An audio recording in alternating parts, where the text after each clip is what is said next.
Assalamualaikum warahmatullahi wabarakatuh. Alhamdulillah ya, hari ini kita bisa bertemu kembali dan belajar bersama. Hari ini kita akan belajar tema 7 subtema 3 Mopel IPS, yaitu tentang keragaman ekonomi di Indonesia, aktivitas ekonomi dalam keluarga Indonesia ya. Jadi hari ini kita akan belajar dua materi, yaitu keragaman ekonomi di Indonesia dan aktivitas ekonomi dalam keluarga. Di Indonesia dikenal sebagai negara agraris,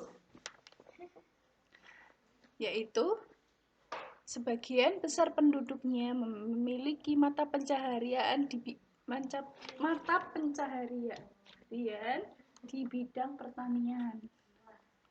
Ya, keadaan alam di Indonesia sangat mendukung untuk usaha-usaha di bidang pertanian.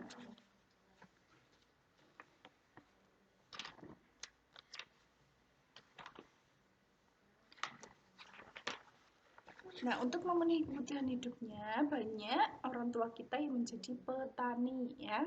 Yang pertama, yaitu pertanian bercocok tanam, yaitu merupakan kegiatan mengelola tanah dengan cara menanam untuk menghasilkan barang.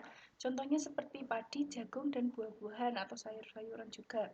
Yang kita makan setiap hari adalah nasi, berasal dari beras. Beras diperoleh dari tanaman padi. Padi diperoleh dari hasil bercocok tanam.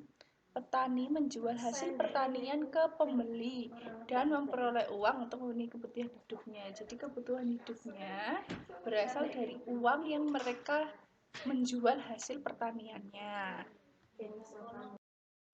Yang kedua adalah aktivitas ekonomi di bidang peternakan. Untuk memenuhi kebutuhan masyarakat, ya selain tadi pertanian, juga ada di bidang peternakan, yaitu berupa telur, daging. Nah, muncullah kegiatan ekonomi yang disebut peternakan. Peternakan ada dua, yaitu peternakan besar dan peternakan kecil. Nah, kegiatan peternakan telah menjadi mata pencaharian sebagai penduduk untuk memenuhi kebutuhannya. Nah, jenis peternakan itu ada tiga. Yang pertama, peternakan unggas seperti ayam, itik, burung, dan angsa. Yang kedua, peternakan hewan kecil seperti kelinci, kambing, dan domba. Yang ketiga, peternakan hewan besar, yaitu sapi, kerbau, dan kuda. Nah, hasil peternakan tersebut meliputi telur, daging, kulit, susu, dan bulu. Nah, hasil peternakan tidak hanya dikonsumsi untuk kebutuhan makanan saja ya, tapi juga untuk bahan kerajinan seperti tas, sepatu, sandal, jaket, dan sarung tangan. Ada pula juga yang dibuat kok untuk bulu tangkis. Yang ketiga adalah aktivitas ekonomi di bidang perikanan ya. Di bidang perikanan dibagi menjadi dua, yaitu perikanan laut dan perikanan darat. Perikanan laut adalah ikan yang dihasilkan dari laut, sedangkan perikanan darat adalah usaha ikan yang dihasilkan dari darat seperti kolam air tawar atau rawa, danau, dan sungai. Ikan yang dihasilkan selain dikonsumsi juga biasanya digunakan untuk ikan hias. Bagi penduduk yang tinggal di sekitar danau, sungai, dan rawa atau di sekitar laut juga, mereka dapat memiliki mata pencaharian dengan mencari ikan atau yang biasa kita sebut nelayan. Ikan dapat dijual kepada konsumen dan setelah dijual para nelayan akan mendapat uang. Yang keempat adalah aktivitas ekonomi di bidang kehutanan. Kawasan di Indonesia ya, kawasan hutan di Indonesia mengandung keragaman sumber daya hayati, belum lagi potensi hasil hutan yang terdiri dari hasil hutan kayu dan hasil hutan non kayu. Kalau hutan hasil kayu itu seperti jati, sengon, dan sebagainya. Nah, kalau hutan non kayu itu seperti karet, sagu ya, yang dimanfaatkan getahnya untuk dikonsumsi sebagai bahan dasar pembuatan barang, misalnya kayak karet itu dijadikan ban dan sebagainya ya. Potensi ini menjadikan Indonesia sebagai pengekspor kayu yang mana menjadikan salah satu sumber pendapatan negara. Begitu pentingnya hutan, pemerintah menjaga agar hutan tidak rusak dan punah.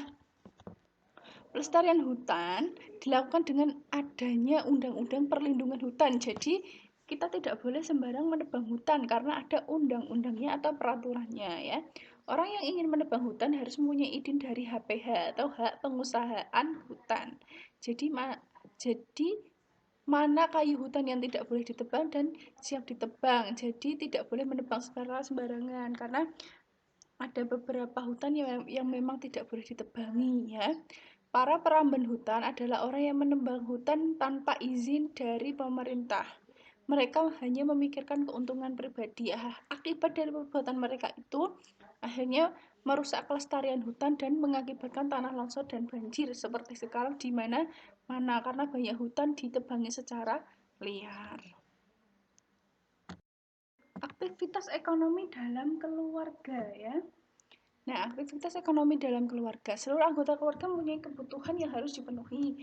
Maka dari itu, setiap keluarga melakukan aktivitas ekonomi ya, kecuali anak-anak. Biasanya orang dewasa melakukan aktivitas ekonomi seperti bekerja. Nah, kebutuhan apa yang harus kita cukupi ya? Seperti makanan, pakaian, perumahan, kesehatan, televisi, alat transportasi, dan lain sebagainya. Dengan demikian, keluarga merupakan pemakai atau konsumen barang dan jasa. Untuk memperoleh semua itu, kita butuh biaya hidup atau yaitu berupa uang ya. Seperti contoh ayah sebagai kepala keluarga bekerja di perusahaan serta mempunyai tanah yang bisa disewakan untuk menambah pendapatan keluarga. Nah, kemudian anggota keluarga lain yang sudah dewasa, misalnya kakak bekerja sebagai guru dan adik bekerja sebagai karyawan toko. Nah, demikian dalam keluarga juga terjadi aktivitas ekonomi ya. Jadi, setiap orang yang sudah dewasa harus bekerja untuk memenuhi kebutuhannya masing-masing ya. Karena kita tidak bisa ketergantungan dengan orang lain ya. Kita harus mandiri ya untuk memenuhi kebutuhan kita masing-masing. Itu saja yang Bu Sally sampaikan hari ini. Semoga bermanfaat untuk anak-anakku sekalian. Mohon maaf. Akhir kata, wassalamualaikum warahmatullahi wabarakatuh.